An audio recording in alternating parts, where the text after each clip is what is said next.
Hello everyone, this is Taryn with Wonderfully Made Handcrafting, and today I'm working on day 4 of ByTheWell4God's Follow Me devotional kit. So today is a fun tag, definitely different than I normally do. It's going to be bright and fun, and I am using sequins, guys. I don't use sequins very often, and I don't have very many colors of them because I don't. So we're just going to work with what I have.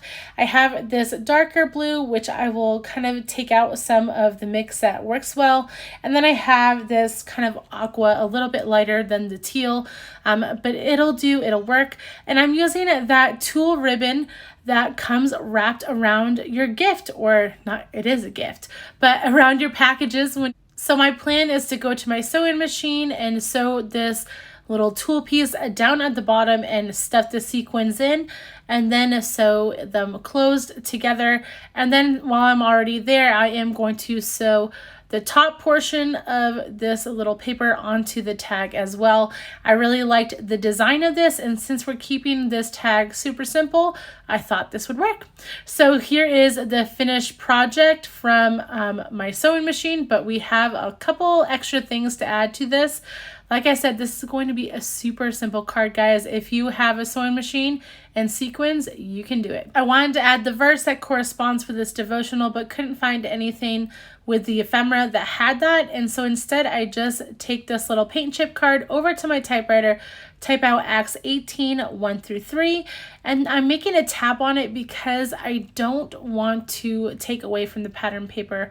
I really like the pattern paper, and a lot of times I do a lot of clusters and stuff that would take away from this cool scene. So instead, we're just putting the tab on the side of the tag, and that way the pattern paper and sequins can definitely be the focal point of everything going on here. I did double up the paper on that tab because it's going to be hanging off the side. I want to make sure that it's nice and sturdy and doesn't get all dinged up because it's only one piece of paper. So I will kind of slide that between these two pieces of paper. But first off, I want to add these two little tassels I found. These little tassels were in my sequin box. It's a very small box that I don't go into very frequently. And so I forgot that I had bought them last year for a different project and I didn't use them. And so I was so happy to take them out and find that they match this kit pretty well. So I'm threading them on some just regular embroidery floss. That's what I thought would work best. I did think about using this copper thread, but the embroidery floss works better, I think, and it matches the kit. So I'll just create a little knot up here, and then eventually, once I put that second piece of paper on the back side of this tag, I will smush that thread between the two pieces of paper with a bunch of glue, and that will kind of hold it in there. But right now I'm just threading it through the hole, and now I'm going to work on that pattern paper for the back side. I go to the paper pack, I decide on this little diamond design. I think that would be pretty cute, and so I just hold it there and cut it out. I'm not too finicky about this part, and I am going to punch my hole. Last time I forgot to do this before the end, and so I made sure to do that this time. You can also see here that my sewing machine is nice and oiled up. It does make marks on the back side of my paper, and that's okay with me, but I am going to cover that up with this pattern paper.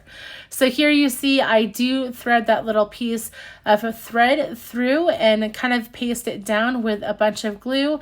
But before I finish this off, I am going to add an eyelet there to also hold it in place, and that will make sure it is extra sturdy and won't fall off. Now I'm going to turn my attention toward this tab and make sure that it's glued on both sides, and then I'm going to slide it in between the two pieces of paper to hold it there nice and tight. And then, guys, I just have to add day 4 on the back side. I want to make sure that I don't forget that. I want to make sure that every tag has what day devotional it corresponds with. And so I'm adding that to the back side this time. I've done this on one other tag, but when there's not a lot of room on the front, or I don't want to take away from something, I will just add it to the back. So here it is with tile alphas, guys, and then this tag will be done. If you've enjoyed this video, please like and subscribe to my channel. You can also follow me over on Instagram at Wonderfully Made Handcrafting. I'll try to link everything I use down below in the description, and I hope you have a wonderful day.